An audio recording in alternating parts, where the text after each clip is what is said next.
माननीय सदस्यगण, ये सदन 1975 में देश में आपातकाल इमरजेंसी लगाने के निर्णय की कड़े शब्दों में निंदा करता है।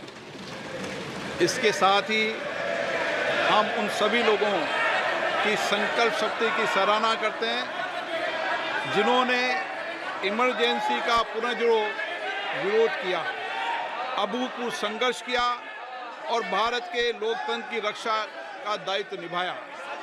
भारत के इतिहास में 25 जून 1975 के उस दिन को हम हमेशा काले अध्याय के रूप में जाना जाएगा। इस दिन तत्कालीन प्रधानमंत्री श्रीमती इंदिरा गांधी ने देश में इमरजेंसी लगाई और बाबा साहब अम्बेडकर द्वारा निर्मित संविधान पर प्रचंड प्रहार किया था। भारत की पहचान पूरी दुनिया में लोकतंत्र की जननी के तौर पर है। भारत में हमेशा लोकतांत्रिक मूल्यों और वाद संवाद का समर्थन हुआ, हमेशा लोकतांत्रिक मूल्यों की सुरक्षा की, उन्हें हमेशा प्रोत्साहित किया गया। ऐसे भारत पर श्रीमती इंदिरा गांधी द्वारा तानाशाही थोप दी गई, भारत के लोकतांत्रिक मूल्यों को कुचला गया और अभिव्यक्ति की आज़ादी का गला घोटा गया। इमरजेंसी के दौरान भारत के नागरिकों के अधिकार नष्ट कर दिए गए, नागरिकों से उनकी आज़ादी छीन ली गई। ये वह दौर था जब विपक्ष के नेताओं को जेल में बंद कर दिया गया, पूरे देश को जेल खाना बना दिया गया।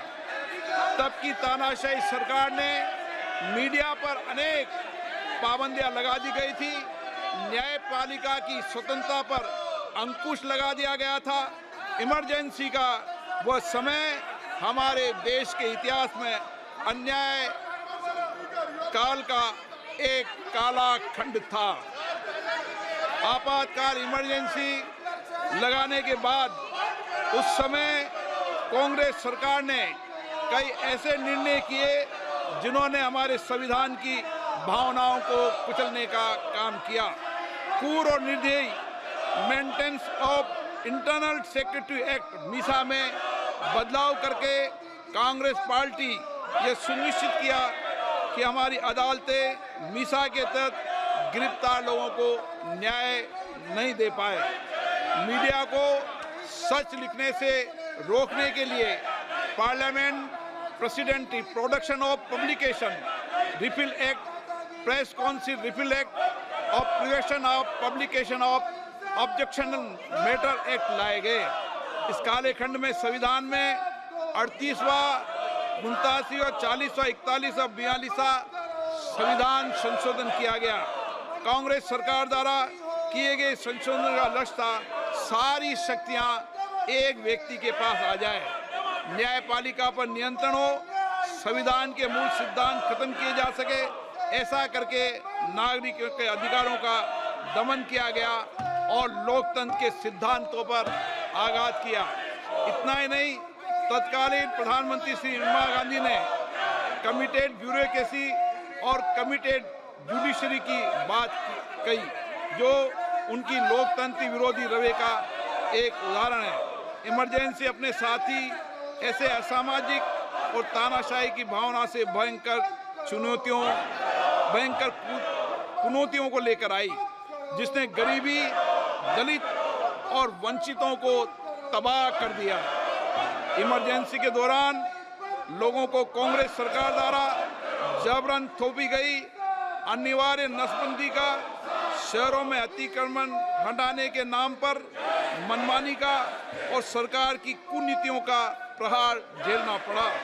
ये सदन उन सभी लोगों के प्रति संवेदना जताना चाहता है। 1975 से 1970 कालाखंड अपने आप में एक ऐसा कालाखंड है जो हमें संविधान के सिद्धांतों, संघीय ढांचे और न्यायिक स्वतंत्रता के महत्व को याद दिलाता है। ये कालखंड हमें याद दिलाता है कैसे उस समय हम सभी पर हमला किया गया, क्योंकि जिनकी रक्षा आवश्यक है। ऐसे समय में जब आपातकालीन इमरजेंसी के 50वें वर्ष में हम प्रवेश कर रहे हैं, ये 18वीं लोकसभा बाबा साहब अंबेडकर द्वारा निर्मित संविधान को बनाए रखने, इसकी रक्षा करने और इसे संरक्षित रखने की अपनी प्रतिबद्धता को दोहराती है। हम भारत में लोकतंत्र के सिद्धांत, देश में कानून का शासन और शक्तियों का विकेंद्रीकरण अक्षुण्ण रखने के लिए प्रतिबद्ध हैं।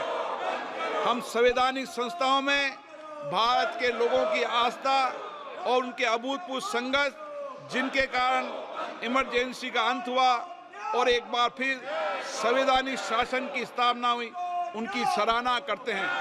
1975 में आज 26 जून के दिन ही देश इमरजेंसी की कूट सच्चाइयों का सामना करते हुए उठा था। 1975 में आज ही के दिन कैबिनेट ने इमरजेंसी का पोस्ट फैक्टो रेक्टिफिकेशन किया था।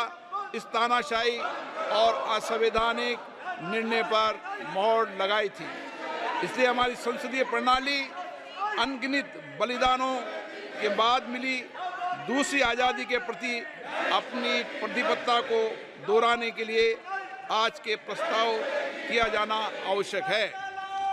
अब हम ये जानते हैं कि हमारी युवा पीढ़ी लोकतंत्र के इस काले अध्याय के बारे में जरूर जानना चाहिए। इमरजेंसी के दौरान गैर कानूनी गिरफ्तारियां, सरकारी प्रताड़ना के चलते अनगिनत लोगों को यातनाएं सहनी पड़ी थी। उनके परिवार उनको असमित कष्ट उठाना पड़ा था। इमरजेंसी ने भारत के कितने नागरिकों का जीवन तबाह कर दिया था, कितने लोगों की मृत्यु हो गई थी। इमरजेंसी के इस काले खंड में कांग्रेस की तानाशाह सरकार के हाथों अपनी जान गंवाने वाले भारत के ऐसे कर्तव्यनिष्ठ और देश में प्रेम करने वाले नागरिकों की स्मृति में हम सब 2 मिनट का मौन रखते हैं।